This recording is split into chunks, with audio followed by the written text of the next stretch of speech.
In today's video, I'm going to teach you how to send a DocuSign link.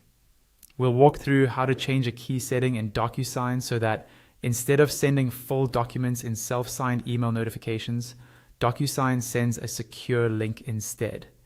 This is useful if you want to keep emails lighter, improve security, or simply make the signing experience cleaner for recipients. First, open your web browser and go to your DocuSign dashboard. If you're not already signed in, log into your DocuSign account as you normally would. Once you're in, you should see your main home or dashboard page where you usually manage envelopes and documents.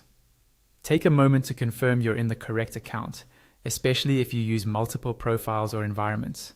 From your dashboard, look for the admin option. This is usually found in the top navigation bar or in a side menu, depending on your layout. Click on admin to open the administration area. You'll need to have the right permissions to access these settings. So if you don't see the admin option, you may need to ask your account administrator to make these changes for you. Inside the admin section, find and click on signing settings. This is where DocuSign lets you control how signing and notifications behave for your account or organization. It might be listed under a broader category like sending and signing, but you're specifically looking for signing settings. Once you're on the signing settings page, scroll down until you locate the section titled Deliver Self-Signed Email Notifications By.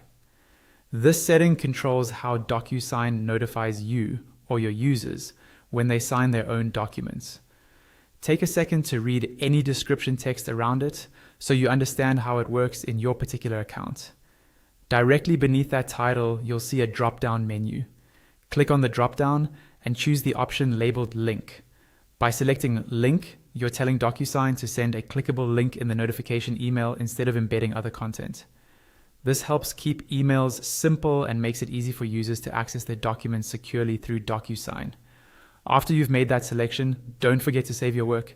Look for the Save Changes button, usually at the top or bottom of the page, and click it. Wait for a confirmation message or a brief reload to make sure the changes have been applied. And that's it. You've now configured DocuSign to deliver self-signed email notifications using a secure link, making your workflow cleaner and more professional.